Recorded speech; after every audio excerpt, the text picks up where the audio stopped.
Lecture du livre des Actes des Apôtres. En ces jours-là, les apôtres comparaissaient devant le Conseil suprême. Le grand prêtre les interrogea. « Nous vous avions formellement interdit d'enseigner au nom de celui-là, et voilà que vous remplissez Jérusalem de votre enseignement. Vous voulez donc faire retomber sur nous le sang de cet homme ?» En réponse, Pierre et les apôtres déclarèrent « Il faut obéir à Dieu plutôt qu'aux hommes. Le Dieu de nos pères a ressuscité Jésus, que vous avez exécuté en le suspendant au bois du supplice. C'est lui que Dieu, par sa main droite, a élevé, en faisant de lui le prince et le sauveur, pour accorder à Israël la conversion et le pardon des péchés. Quant à nous, nous sommes les témoins de tout cela, avec l'Esprit Saint que Dieu a donné à ceux qui lui obéissent. » Après avoir fait fouetter les apôtres, ils leur interdirent de parler au nom de Jésus, puis ils les relâchèrent. Quant à eux, quittant le Conseil suprême, ils repartaient tout joyeux d'avoir été jugés dignes de subir des humiliations pour le nom de Jésus.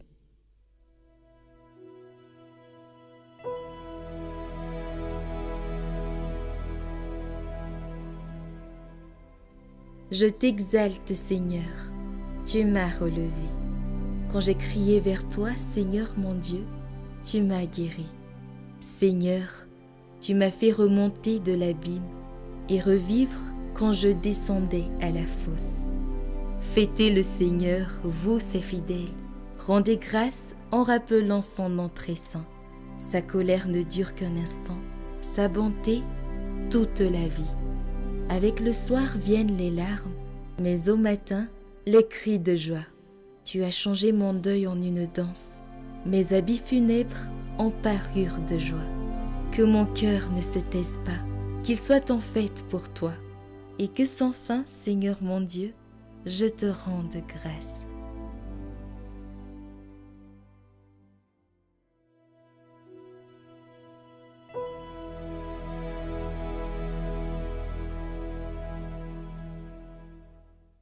Lecture de l'Apocalypse de Saint Jean.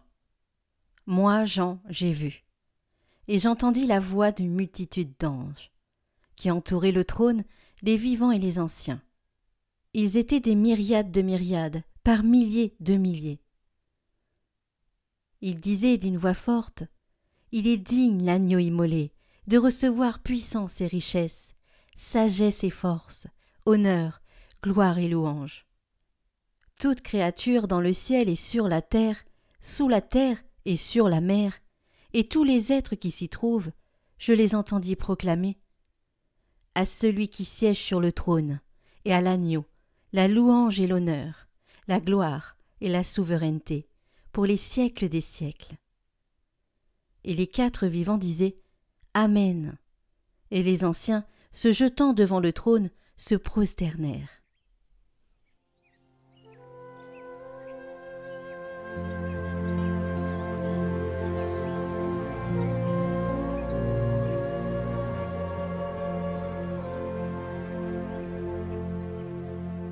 Évangile de Jésus-Christ selon saint Jean. En ce temps-là, Jésus se manifesta encore aux disciples, sur le bord de la mer de Tibériade. Et voici comment. Il y avait là, ensemble, Simon-Pierre, avec Thomas, appelé Didyme, c'est-à-dire jumeau, Nathanaël, de Cana de Galilée, les fils de Zébédée, et 2 autres de ses disciples. Simon-Pierre leur dit, « Je m'en vais à la pêche. » Ils lui répondent, « Nous aussi, nous allons avec toi. » Ils partirent et montèrent dans la barque. Or, cette nuit-là, ils ne prirent rien. Au lever du jour, Jésus se tenait sur le rivage. Mais les disciples ne savaient pas que c'était lui. Jésus leur dit, « Les enfants, auriez-vous quelque chose à manger ?» Ils lui répondirent, Non. Il leur dit, « Jetez le filet à droite de la barque, et vous trouverez. » Ils jetèrent donc le filet, et cette fois ils n'arrivaient pas à le tirer, tellement il y avait de poissons. Alors le disciple que Jésus aimait dit à Pierre, « C'est le Seigneur !» Quand Simon-Pierre entendit que c'était le Seigneur, il passa un vêtement, car il n'avait rien sur lui, et il se jeta à l'eau. Les autres disciples arrivèrent en barque, traînant le filet plein de poissons. La terre n'était qu'à 100 de mètres. Une fois descendus à terre, ils aperçoivent, disposé là, un feu de braise avec du poisson posé dessus et du pain. Jésus leur dit, « Apportez donc de ces poissons que vous venez de prendre. » Simon-Pierre remonta et tira jusqu'à terre le filet plein de gros poissons. Il y en avait 153.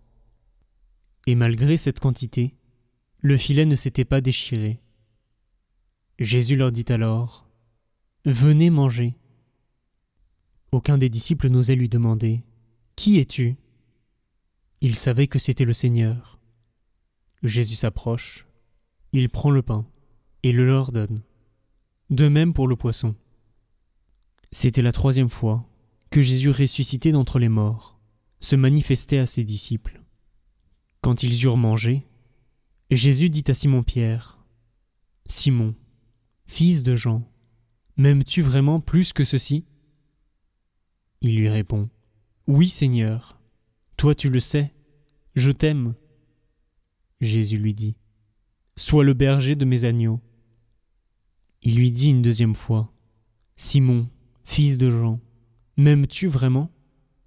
Il lui répond, « Oui, Seigneur, toi tu le sais, je t'aime. » Jésus lui dit, « Sois le pasteur de mes brebis. » Il lui dit pour la 3e fois, « Simon, fils de Jean, m'aimes-tu » Pierre fut peiné, parce que, la 3e fois, Jésus lui demandait, « M'aimes-tu » Il lui répond, « Seigneur, toi tu sais tout. Tu sais bien que je t'aime. » Jésus lui dit, « Sois le berger de mes brebis.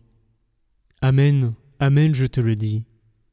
Quand tu étais jeune, tu mettais ta ceinture toi-même pour aller là où tu voulais. Quand tu seras vieux, tu étendras les mains, et c'est un autre qui te mettra ta ceinture, pour t'emmener là où tu ne voudrais pas aller. » Jésus disait cela pour signifier par quel genre de mort Pierre rendrait gloire à Dieu. Sur ces mots, il lui dit, « Suis-moi. »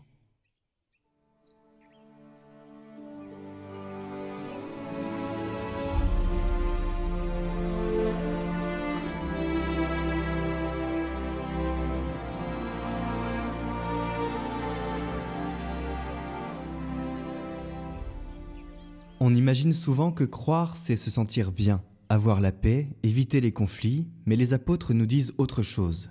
Ils sont fouettés, humiliés, menacés, et ils ressortent dans la joie. Pourquoi ? Parce qu'ils savent qu'ils ne peuvent pas se taire. Il faut obéir à Dieu plutôt qu'aux hommes. Et en disant cela, Pierre reprend une logique juive très forte. Dieu est au-dessus de toute autorité humaine, même religieuse. Et il va plus loin. Il accuse devant le Conseil suprême les responsables du peuple d'avoir exécuté celui que Dieu a élevé. C'est une déclaration explosive. Pour un juif du 1er siècle, dire que Jésus, crucifié sur le bois du supplice, est en réalité prince et sauveur, c'est retourner complètement la logique de malédiction en bénédiction. Les apôtres ne croient pas parce que c'est doux à l'âme. Ils croient parce que c'est vrai. Et cela leur donne une liberté que rien ne peut acheter. Et cette liberté, elle se vit dans l'Évangile, dans une scène bouleversante de simplicité. Pierre dit « Je m'en vais à la pêche ». Ce n'est pas anodin. Il retourne à sa vie d'avant, comme si tout s'était refermé après la résurrection. Et pourtant, c'est là que Jésus vient le chercher.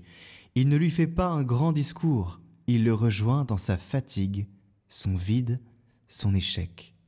Et là, au lever du jour, sur le rivage, image puissante de la vie éternelle dans la tradition juive, lieu de la stabilité face au flot de la vie, Jésus est là.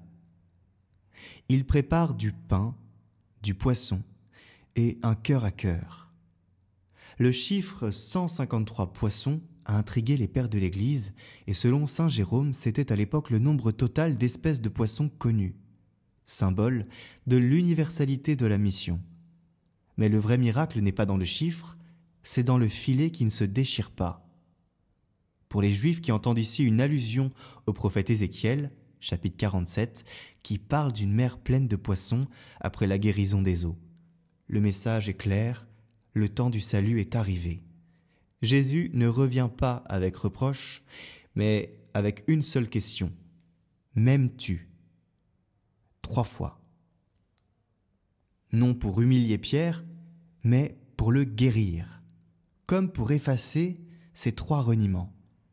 À nous aussi, le ressuscité ne pose pas d'abord la question « As-tu bien réussi ?» mais « M'aimes-tu » ?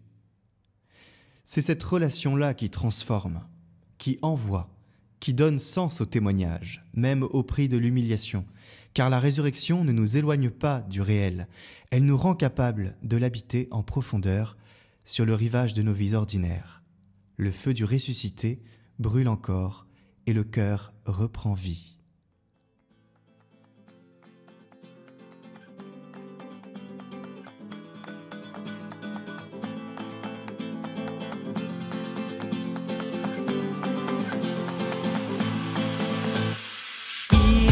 Manifesté, nous l'avons rencontré, venez et voyez.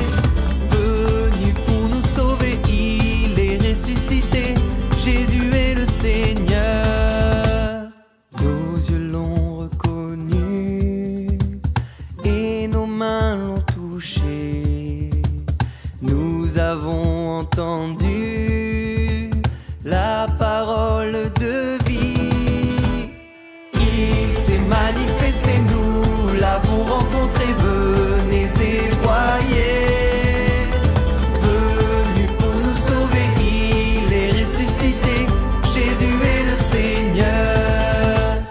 Vrai Dieu né du vrai Dieu, il a pris notre chair. Jésus le Fils de l'homme nous conduit vers le manifesté, nous l'avons rencontré, venez et voyez. Venu pour nous sauver, il est ressuscité, Jésus est le Seigneur. Envoyé par le Père, consacré par l'Esprit, Jésus est la lumière qui nous donne la vie. Il s'est manifesté, nous l'avons rencontré, venez et voyez. Venu pour nous sauver, il est ressuscité, Jésus est le Seigneur.